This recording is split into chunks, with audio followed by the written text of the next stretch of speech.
It has always fascinated me how people, especially in groups, have the ability to escalate a situation into chaos so quickly. This past weekend, such an event took place at a mixed martial arts competition in Nashville, when one competitor, appropriately answering to the ring moniker Mayhem, attempted to crash a post-fight interview. The retaliation was immediate. In moments, a national television audience would witness a sudden and fierce melee heightened by the participation of practitioners who are no strangers to the business of fisticuffs. The sudden blitzkrieg of bodies was no less than astonishing. On a lighter note, I myself witnessed a riot. It was seniors' last day in high school, and through the hallways I heard some rumblings about classmates taking this last opportunity to engage in an epic food fight. My dance card of trouble had long since been overstamped for this one, so I wisely chose to be a bystander. It all began simply enough. A giant rubber band slung a tater-tot tub from across the aisle, and complete melee ensued. It was shocking that in only seconds of activity, a gigantic mess would result. It's important to note that those instigating these riots are not participants by accident. Bouts of insolence and pushing the envelope are a part of their lifestyle. Jesus led a path that was spoken about, written about, and preordained even before his birth. He himself submitted to and fulfilled these ancient decrees to the letter. Centuries before Jesus' birth, the prophet Isaiah would declare, "For to us a child is born, to us a son is given, and the government will be on his shoulders. And he will be called Wonderful, Counselor, Mighty God, Everlasting Father, Prince of Peace. Of the increase of his government and peace there will be no end." Disciples of Jesus must be in submission to the government that rests upon his shoulders. In short, that means Jesus is calling the shots.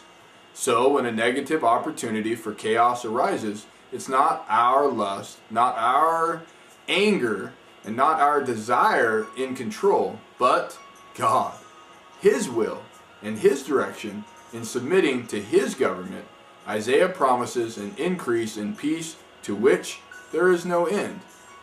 The story of creation defines the massive amount of trust we can place in God. Genesis chapter 1 and verse 2 declares, "The earth was without form and void, and darkness was upon the face of the deep." Certainly not the picture of order, not a habitat for anything but chaos. If in the morning you cause me to get ready for work in a darkened room, I won't be the picture of organization. I'll probably be absent a crucial article of clothing as I depart. But God looked into this chaos and began to create order. Day and night are separated, ocean tides limited, land uncovered, and now there is a habitat to create life.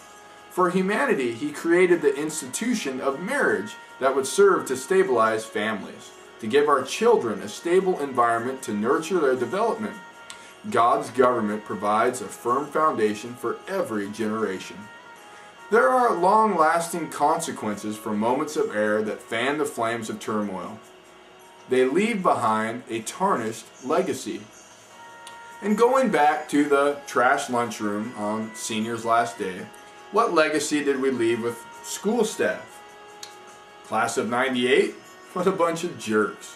Instead of choosing to give a measure of thanks to those who had poured their efforts into educating us the past 4 years, we chose chaos. And at the MMA card, who knows the repercussions for this new but growing sport? Many MMA practitioners have earned the public's respect, having made many efforts to establish credibility. How much of their efforts have been thwarted by these few moments of melee? One announcer played the role of the rioter's conscience. "Gentlemen," he said repeatedly, "we're on national TV. Gentlemen, we're on national TV." This reminds me of a scripture in Galatians chapter 6, verse 7. Here the writer warns, "Do not be deceived. God cannot be mocked. A man reaps what he sows." Indeed, it is a law that what you're planting will show itself. What you sow, you will reap. That is a law. It will happen. You can't have these moments back. You may not have a nationally televised audience watching you, but you are always guaranteed an omniscient audience member, that being God. And those who are wise submit to his government. Here we find true peace and fulfillment. As the psalmist would note, great peace have they which love thy law, and nothing shall offend them. At creation, God looked at darkness and chaos and had something to do about it. And I'm so thankful that he looked at humanity and had an answer for the endless struggles of sin, that being Calvary. His will is perfect for your life. Well, I'm Pastor Jeff Glover, and thanks for watching. You're more than welcome at our service this Sunday. Our meeting place is Schoenbar Middle School at 11 a.m. Lord bless you.